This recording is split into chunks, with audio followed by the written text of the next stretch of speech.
નમસ્કાર દોસ્તો, ફરી એક વખત કીર્તિ પટેલના વિડીયો સામે આવ્યા છે ને હવે માત્ર ખજૂરભાઈ નહીં પરંતુ અન્ય લોકોને પણ ટાર્ગેટ કરવામાં આવ્યા છે। કીર્તિ પટેલે એવું શું કારણે કીધું કે ખજૂર આ કામ કરે તો હું ચપ્પલ મોઢામાં લઈ લઈશ। દેવાયત ખવડ હોય કે ગમન સાંથલ હોય કે લાલો આહિર હોય કે પછી પત્રકાર જગદીશ મહેતા હોય, આ તમામ ઉપર કીર્તિ પટેલે આક્ષેપો કર્યા છે। શું પૂરો મામલો છે આવો જાણીએ। નમસ્કાર દોસ્તો, હું છું દિલીપ મોરી અને આપ જોઈ રહ્યા છો નમસ્તે ગીર ન્યૂઝ। ટિકટોક સ્ટાર કીર્તિ પટેલ સતત વિવાદોમાં રહે છે અને તે આરોપો છે તે લગાવતી રહે છે। થોડા દિવસ પહેલા ખજૂરભાઈ પર મતલબ કે નીતિન જાની પર આક્ષેપ કર્યા હતા અને એક પછી એક વિડીયો છે તેના સામે આવ્યા હતા, પરંતુ હવે આ જ મેટરને લઈને, સમાધાનની પ્રક્રિયાને લઈને અને ખજૂરભાઈનું સમર્થન કરનારા લોકો ઉપર કીર્તિ પટેલે આક્ષેપોનો વરસાદ કર્યો છે। કીર્તિ પટેલે સોશિયલ મીડિયાની અંદર ઓડિયો પણ વાયરલ કર્યા છે। તેનો દાવો છે કે ખજૂરભાઈ સમાધાન માટેની પ્રક્રિયા કરી છે અને આ સમાધાનની પ્રક્રિયામાં દેવાયત ખવડ અને ગમન સાંથલ છે તેમણે તેને ફોન કર્યા હતા। એટલું જ નહીં, 50 લાખ રૂપિયાની સમાધાનની ઓફર પણ કરવામાં આવી હતી, આવું કીર્તિ પટેલનું કહેવું છે। એટલું જ નહીં, તેણે આ બંનેની ઝાટકણી કાઢી છે। આ બંને જે સાહિત્ય કલાકાર છે, જે ડાયરાના કલાકાર છે, આ બંને કલાકારો પર તેમણે વરસાદ કર્યો હતો। તેમણે ગમન સાંથલને આડે હાથ લીધા છે। એટલું જ નહીં, દેવાયત ખવડ વિશે પણ બેફામ વાણી વિલાસ કર્યો છે। એટલું જ નહીં, પત્રકાર જગદીશ મહેતાને પણ આ વખતે ટાર્ગેટ કરવામાં આવ્યા છે। સામાન્ય રીતે જગદીશ મહેતા છે તે રાજકીય મેટર હોય કે સાધુ સંતોની મેટર હોય, આ તમામ મેટરોમાં જગદીશ મહેતા છે તેના પ્રતિક્રિયાઓ છે તે સતત સામે આવતી હોય છે અને સોશિયલ મીડિયાની અંદર યુટ્યુબ ચેનલો છે તેની પ્રતિક્રિયા લેતું હોય છે।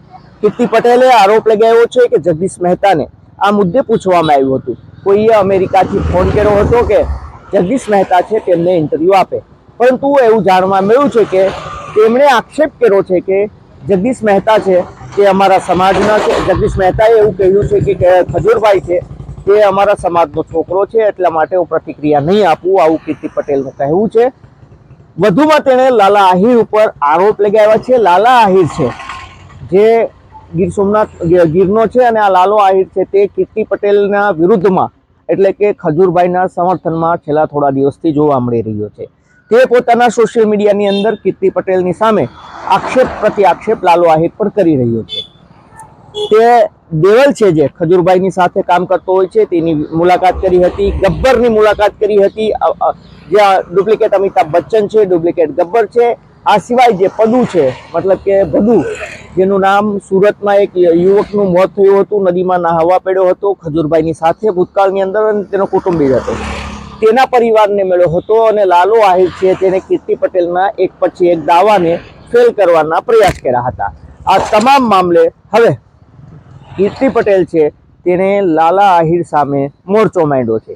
કીર્તિ પટેલે લાલા આહિરને ધમકી આપી છે કે હવે તું સંભાળજે, કારણ કે હવે પછી તારો રાઉન્ડ છે। મતલબ કે તેના ધર્મપત્ની હોય કે તેના બહેન હોય, એના વિશે તેણે પર્દાફાશ કરવાની વાત કરી છે। તેણે લાલા આહિર અને લાલા આહિરના પરિવાર વિશે આગામી દિવસોમાં વિડીયો બનાવવાનું ચીમકી ઉચ્ચારી છે, જેને લઈને સોશિયલ મીડિયાની અંદર હાલ કીર્તિ પટેલના આ વિડીયો છે તે સામે આવી રહ્યા છે। સમાધાનની પ્રક્રિયાના વિડીયો હોય, જગદીશ મહેતાના હોય કે લાલા આહિરના હોય, આ તમામ બાદ કીર્તિ પટેલે એવો પણ આરોપ લગાવ્યો છે કે ખજૂર ભાઈ છે તે એટલો સાચો હોય તો તે શું કારણે એવું નથી કહેતો કે હું મારા પૈસા વાપરું છું, કોઈ પાસેથી દાનના પૈસા નથી લેતો, આવું તેમણે કહ્યું છે। શું કારણથી અત્યાર સુધી તેણે આ ખુલાસો નથી કર્યો। સાથે જ આ કીર્તિ પટેલે મીડિયા પર પણ આક્ષેપ લગાવ્યા છે કે મીડિયા છે તે સામાન્ય રીતે મારી મેટરો હોય તો વધારે પડતા ખુલાસા કરતું હોય છે, પરંતુ શું કારણે મીડિયા આ મેટરોમાં ચૂપ છે। મીડિયાને પૈસા લેવાનો મીડિયા ઉપર કીર્તિ પટેલે સનસનીખેજ આરોપ છે તે લગાવ્યો છે। બંને પક્ષે મતલબ કીર્તિ પટેલ હોય કે ખજૂરભાઈ હોય, સૌપ્રથમ કીર્તિ પટેલે જે દાવાઓ કર્યા છે, જે આરોપો લગાવ્યા છે તેના પુરાવા રજૂ કરવા જોઈએ, જેથી કરીને ખજૂરભાઈ પાસે આ સવાલોના જવાબ મેળવી શકાય। જોકે આ સમગ્ર મામલે હજુ સુધી કોઈ ખજૂરભાઈની પ્રતિક્રિયા છે તે ખુલીને સામે નથી આવી। આવતીકાલે ખજૂરભાઈ છે તે પ્રાચીના ગુંદાળા ગામ ખાતે આવી રહ્યા છે. ત્યાં એક બાલુભાઈ સેવરાનો પરિવાર છે જેમની મુલાકાતે આવી રહ્યા છે. તો અમે કોશિશ એ પણ કરીશું કે જે પ્રમાણે અત્યારે ચાલી રહ્યું છે તેના લઈને ખજૂરભાઈની પ્રતિક્રિયા સામે આવે. પ્રયાસ અમારા એ જ છે, પરંતુ પ્રતિક્રિયા ફરી એક વખત કહીએ છીએ કે દેવી ન દેવી એ એમનો પ્રશ્ન છે. કોશિશ કરીશું કે આપને તમામ સવાલોના જવાબ મળે. ઘણા બધા લોકોનું એવું પણ કહેવું છે કે કીર્તિ પટેલના જે પણ કંઈ આક્ષેપો છે તેના સવાલોના જવાબ લેવાના નથી આવતા, કારણ કે તે વધારે પડતા આરોપો છે તે વારંવાર લગાવતી હોય છે.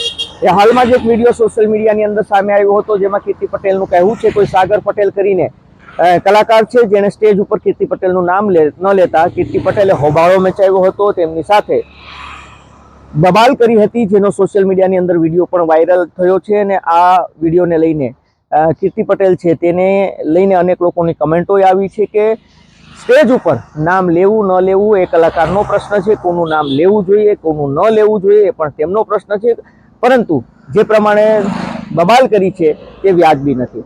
પરંતુ દોસ્તો, અમે એ નથી કહેવા માંગતા કે કોણ સાચું છે ને કોણ ખોટું છે. આપણે એટલું જરૂરથી પૂછશું કે આપ શું માની રહ્યા છો, આપનું શું માનવું છે, આપનું શું કહેવું છે. આપ અમને જરૂરથી કમેન્ટ કરીને આપના પ્રતિભાવ છે તે મોકલી આપશો, જેથી કરીને આવતીકાલે જે ખજૂરભાઈ અહીંયા પર પહોંચી રહ્યા છે તો કોશિશ કરીશું કે આપના સવાલોના જવાબ અમે તેમની પાસેથી મેળવવાના પ્રયાસ કરીશું. એવું નથી કે આરોપોને લઈને, પરંતુ આપ બીજું કંઈ પણ પૂછવા માંગતા હોય તો કોશિશ કરીશું કે ઇન્ટરવ્યૂમાં આપના સવાલોના જવાબ અમે મેળવી શકીએ. દોસ્તો, અમારો હેતુ કોઈને નુકસાન પહોંચાડવું કે બદનામ કરવાનું નહીં, પરંતુ આપને સચેત અને જાગૃત કરવાનો છે. દોસ્તો, આવી જ ખબરો જોવા આપ અમારી યુટ્યુબ ચેનલ નમસ્તે ગીને સબસ્ક્રાઇબ કરો. અગર આપ આ વિડીયો ફેસબુક અથવા ઇન્સ્ટાગ્રામ પર જોતા હોય તો ફોલો કરો. ફરી મળીશું નવી કહાની સાથે. ત્યાં સુધી રજા આપશો. ધન્યવાદ.